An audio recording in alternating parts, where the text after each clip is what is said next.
আসসালামু আলাইকুম এভরিওয়ান। আলহামদুলিল্লাহ, আমাদের কুল বাগানের বর্তমান আপডেট হলো দেখতে পাচ্ছেন।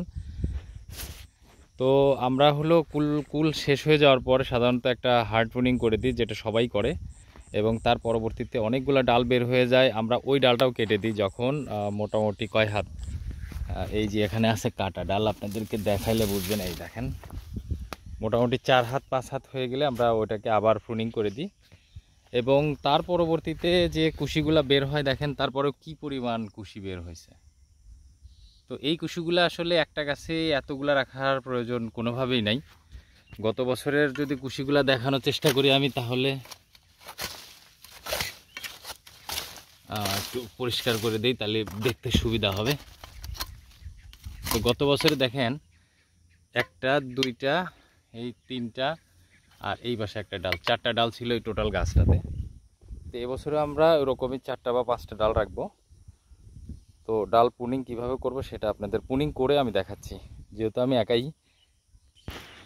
এই যে দেখেন, আমি ডালগুলো সব পুনিং করে দিয়েছি। একটা গাছে হিউজ পরিমাণে ডাল ছিল, আমি এই যে সব কেটে দিয়েছি। প্রায় 50-60টা ডাল ছিল।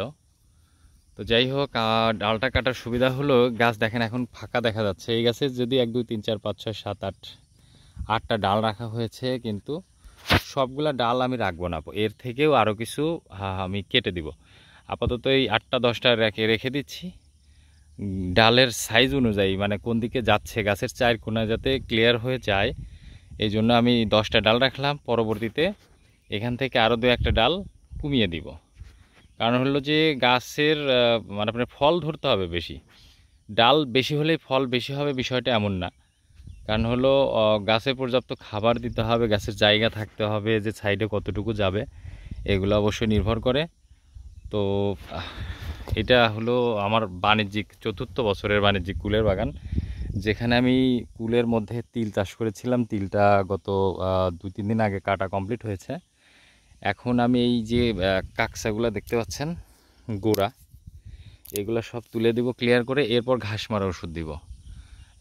তারপরে তার আগেই আমি যে গাছের গোড়া যে প্রচুর ময়লা দেখা যাচ্ছে, ঘাস, এই ঘাসগুলা ক্লিয়ার করে এখানে সার দিব। তো কি কি সার দিব সেগুলোও আমি নেক্সট ভিডিওতে অবশ্যই আপনাদেরকে দেখানোর চেষ্টা করব। তো আজকে ভিডিওটা একটু বড় হয়ে গেল, তো আর কথা বাড়াচ্ছি না। ভালো থাকবেন সবাই। আসসালামু আলাইকুম।